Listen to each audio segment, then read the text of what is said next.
Today is May 8th, 2024. I'm in Marysville, Kansas, and this is Chuck Tryon. He's a World War II veteran. Good afternoon, Chuck. How are you? I'm lucky to be alive. All right. That's good to hear. Well, I'm just going to ask you a few questions about World War II and your life. Can you tell me where you grew up? I grew up in Grantville, and we commuted 10 miles back to high school in Perry, Kansas. In 1941, I was a freshman.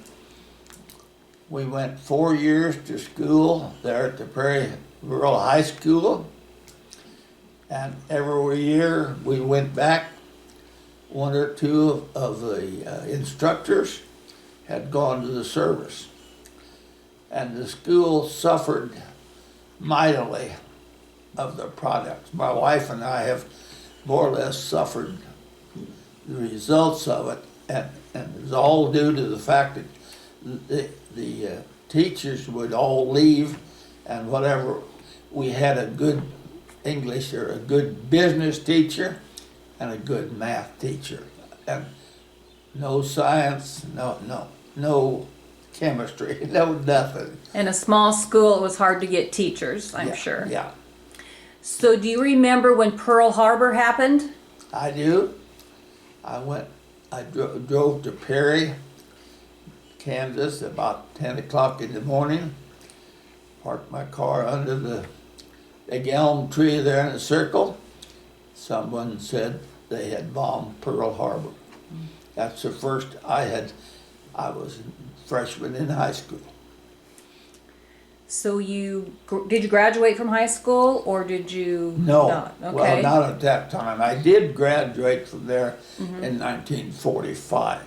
I was selected to graduate because they called me 18 before I got to the graduation part. Oh, so you were drafted? Yes. And Well, I volunteered. My dad took me to Topeka, and I volunteered to go into the Navy for a duration of 6 months. But they wanted you to be 18. Yeah. Yeah. I had to be 18, and I was drafted into the Kansas City to ride a train to Great Lakes, Chicago. Okay. How long was your basic training? A few weeks? A few months? We spent about a month at Great Lakes, and one day they told us to get your company up on the parade ground. But there was 120 of us. We got up there, had no idea what was going on. And at 10 o'clock in the morning, they announced that the Germans had surrendered. That was a good feeling. Was there some celebration after that? No. No. It was relief. What are we doing here now? Right. Well, still a war in the South Pacific was still Yeah. going on. So what was a typical day like in training camp? Very normal. At weather and I think I had one day of rifle practice, and very little military training. Just exercising and Yeah, walking and marching. Yeah. So then you got your orders. Where did you go from there? They shipped me to San Diego, the Camp Tadson, just outside of San Diego, up on top of the hill. And we all got off the train there, and I remember there was a whole trainload of people, and we all had little sea bags. And there they were out there in one big pile. Dirt, streets, whatever. And we had to sort out our own sea bag. Not a pleasant place. So that was in California, and then did you stay in California, or did you go? They assigned me. They asked me if I type, well, they could see I had the typing, and they wanted me to strike as a yeoman so that I could go in. They needed mechanic, and I looked around. I didn't like that sand up there, and they said, "Well, if you don't, you're going to go see in mighty quick." So I took the C. You took the C. That's interesting. And where did you go in the Pacific? We were assigned to a ship Okay. which was being repaired for the invasion of Japan. What was the name of the ship? APB 47 Accomac. ACCOMAC. A converted LST.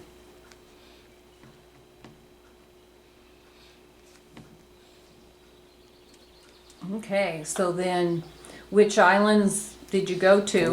They shipped us to Japan, but we had to go through Alaska, around the North Way, which is short, and we took us 23 days to get to Alaska in this boat. How was it? How did a Kansas boy do on the boat? No problem. That's good. You adjust because that's the only place you could go. Yeah. You couldn't go out for a walk. We got in there at Adak, Alaska, and I remember the sun came out. And one of the guys that was native there wanted to know where we were going. Because they said they were going to the United States, they was going to get on. Well, we stayed there, I think, 3 days. And then we shipped out. We went to Aomori, Japan, on the northern tip of Honshu, Japan. We landed at a little seaport that had been burnt out by the Navy bombers. And the natives, you couldn't see a native. Once in a while, one of them would drive by or something, but they were just, they didn't know what to think. They had a railroad in there, and I got word that this railroad went out about 50 miles, and I could ride it out there and just see the countryside. And I could see the fields of rice and so forth, and the people that were not hostile at all.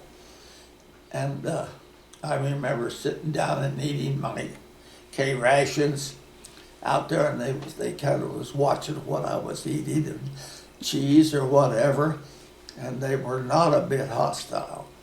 And they just saw a sailor from the United States, and about noon, the train come back, and I got back on and went back to my base.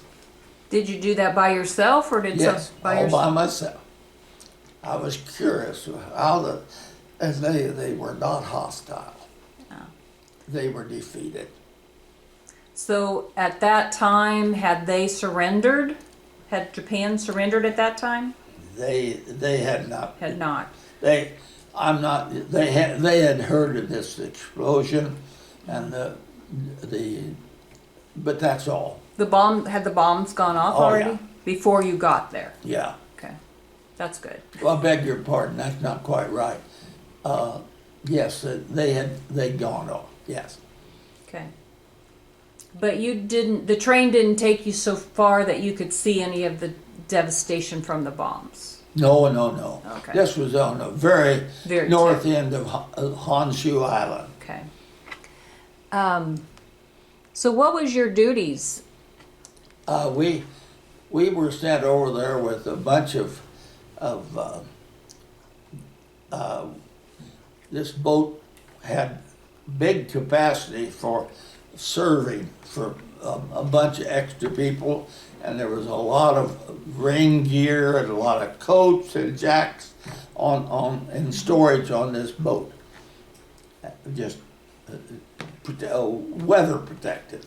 So you had supplies for Oh yeah, troops yeah, and okay. yeah. We had lots of supplies. And how long were you there on that island? Well, we stayed there until late September, almost. Then they shipped us to just south of Tokyo. We spent about 3 days with 2 other little ships going to Yokosuka, which was outside of Tokyo. And we tied up there. I remember being there for my first Christmas away from home. But that was interesting. And one of the boys, or one of the ships, had somehow rigged a Christmas tree in the top of their ship. Oh, how nice. It was very heartwarming. I bet, being away from home and to have that tree. My first year away from home at 18 years old. Yes, oh my gosh. So you never really saw any kind of battle? No. It was because it was basically over. Occupation. You were occupation, yeah. We were there. So you stayed basically on the ship all the time, or did Oh you yeah, go? yeah, you, okay. always on the ship. Stayed there. Everything we done, we ate and so forth, and I remember one thing in particular. I had a pass into Tokyo, and I went to the main station in Tokyo, and the American Red Cross was there, and I got a cup of coffee with pure cream in it. I thought it was quite a trip. Yeah. You hadn't seen that since you got on the boat, right? No. Did you like Tokyo? Oh no, it was bombed out. It was. Oh, okay. It had burned up. It was not a pleasant ride at all. And the people greeted you okay, even though you were an American soldier? No rebellion. You never saw anything that they were defeated. Can you think of any interesting story that happened while you were on board or during the service? No, as the war started to chip away, the ships started sending people back. Well, I was a short timer there, and all these guys that had been over there for several years, they had priorities on the ship back to the United States, and I went to 2 or 3 ships of personnel things. Mm-hmm. And I finally ended up in a little Sasebo, Japan, which is the very southern tip of Honshu Island. And this was a big naval base for the Japanese. And then it was a nice place, nice and warm. It was a beautiful place. Well, that's good. And a beach, I'm sure, if it was a Didn't see any beach. No beach, huh? No beaches. No luxury at all. And of course, the Navy had put in beer joints and stuff up in there where they could get canned beer. And no, you didn't go to town just to visit. What was your rank? I was a storekeeper, 3rd class. And they called this the Jack of the Dust. My job was to see that the galley had a certain number of cases of, they served baked beans on Sunday morning. Why, I never could figure it out. But the Navy served baked beans on Sunday. And ice cream, I had a little gee-dunk stand, they called it, where I made the ice cream. And the ship's crew got ice cream on Sunday Beans and ice cream, what a treat. Well, the ice cream a little better than the beans. Do you still make ice cream? No. Okay, had enough of it. I ate it. Yeah. So then you were there for how long before you got to come home? I think in the neighborhood of 6 months, I developed a hernia. And they sent me over and they didn't have facilities for operations. So they called me in and said, we're gonna ship you on this train or this ship to the United States. But we're transferring you there as a well employee. He says, when you get out there about a month, you call in the sick bay and tell them that you've got a hernia, and they'll put you on light duty, and they did. Well, it was nice of him to tell you how to do that. Oh, they maneuvered. So was that in California again? You went back to California? No, they shipped me to California to San Francisco. I can remember distinctly with our ship sliding under the Oakland Bay thing. The bridge? There wasn't a whisper as the ship went under. There wasn't a noise. Wow. And I was going to a hospital there, right there on Treasure Island for this operation. Okay. And then after that, did you get discharged or did you have to stay in for a little bit longer? I had to get this operation taken care of. One of the interesting things were they had me all ready to be operated on, and the physician says, which side is it? And the nurse says, I don't know. He said, just ask him.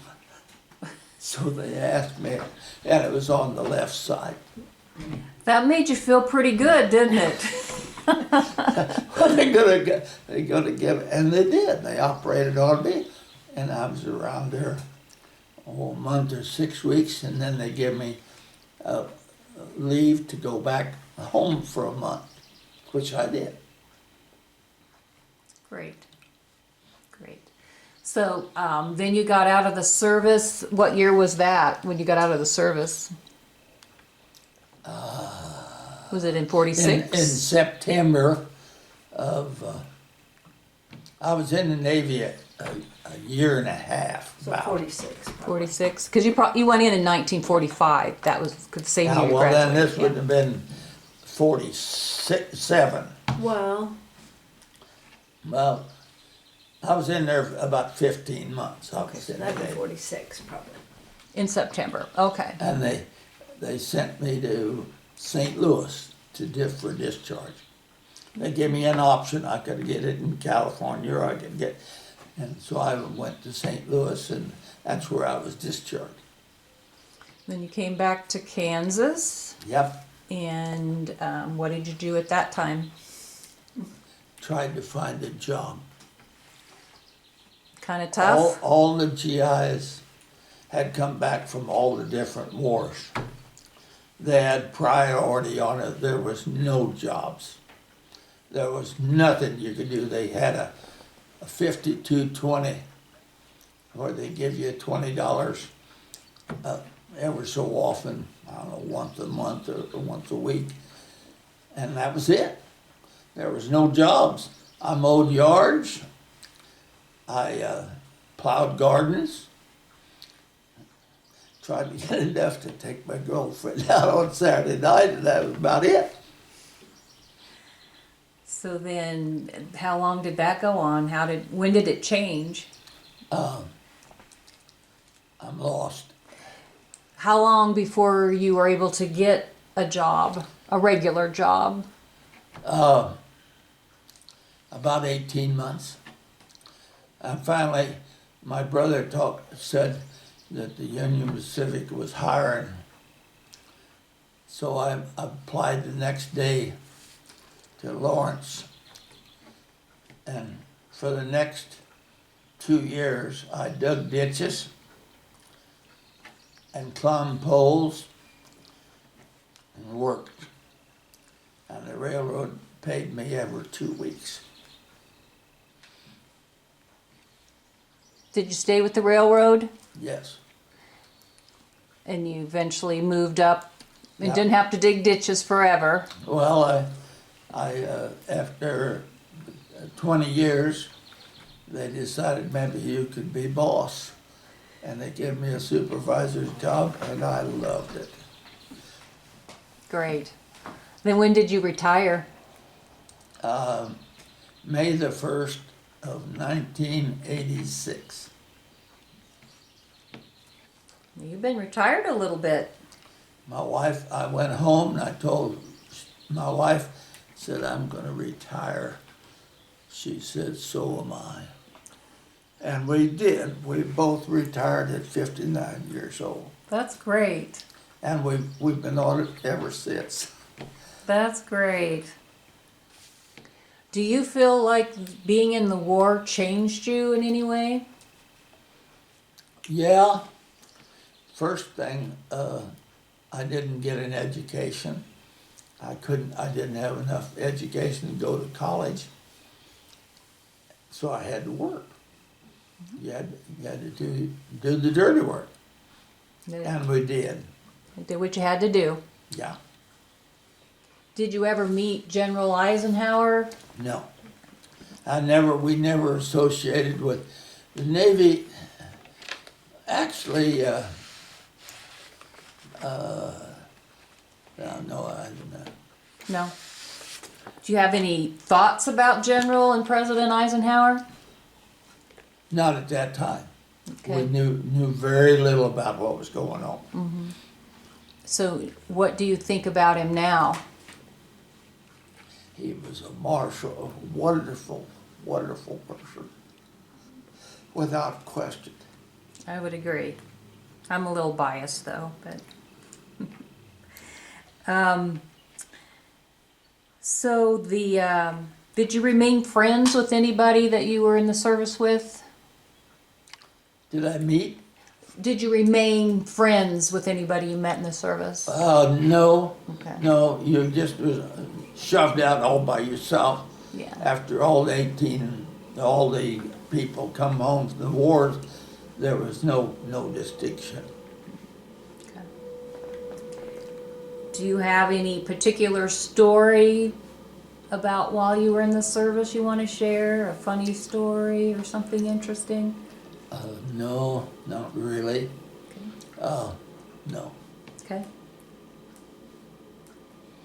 Would you have a message for young people today about serving or in general? Any message you'd like to share? No, not. Okay. Everybody takes their own chances. Very true. Well, thank you so much for doing this interview. Thank you for your service. I enjoyed talking with you. Thank you.